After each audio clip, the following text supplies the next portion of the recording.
El Banco del Vaticano siempre está metido en dinero de mafia. Acá tenemos que tener mucho cuidado con el Papa.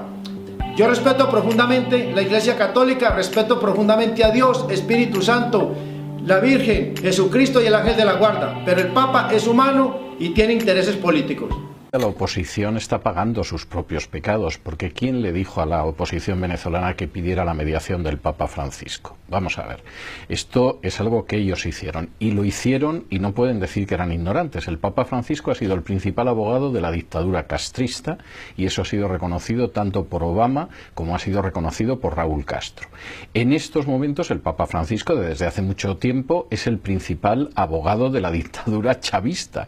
Entonces, pedirle al Papa Francisco que mediara en esto, como se hizo hace meses. ¿El Papa Francisco es comunista? Bueno, yo creo que no es comunista, simplemente él practica una realpolitik, porque aparte de que la Iglesia Católica sea una confesión religiosa, el Estado Vaticano, jurídicamente, según el derecho internacional, es un Estado y se mueve de acuerdo a intereses y no de acuerdo a principios. Y el que no comprenda eso no va a entender jamás ni la andadura histórica de la Iglesia Católica, ni mucho menos al Papa Francisco. Y el Papa Francisco es un personaje elegido, además, para que se lleve bien con los dictadores de izquierdas de Hispanoamérica, porque tiene una larga trayectoria en esa dirección.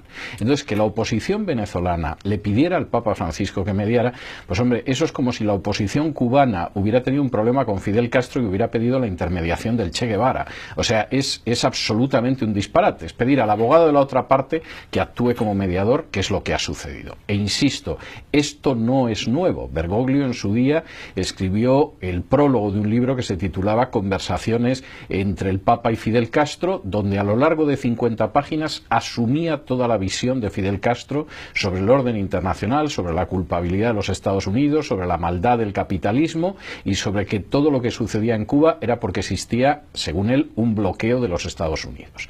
De modo que el Papa fue elegido para eso y está sirviendo para esos fines. La oposición cometió el enorme error de además abrirle una puerta al gran valedor en el exterior de la dictadura de Maduro y, lógicamente, pues esa oportunidad la ha aprovechado Maduro. No es el único mediador que a mí personalmente me crea inquietud. Yo, sinceramente, ya cuando el Papa media en algún sitio, tengo que decir con profunda tristeza que sé que va a favor de los malos, porque estoy por ver que alguna vez bueno, es un problema de ellos, pero en cualquiera de los casos a mí nadie me va a convencer de que Raúl Castro pertenece al bando de los buenos porque lo haya apadrinado el Papa Francisco, y nadie me va a convencer a mí de que Nicolás Maduro es un demócrata y un amante de las libertades porque su gran valedor sea el Papa Francisco. Guerreras y guerreros, por favor los invito a que me sigan en mis cuentas de mis redes sociales. En Twitter aparezco como @popeye_leyenda. En Instagram tengo dos cuentas, @popeye_leyenda y @popeye.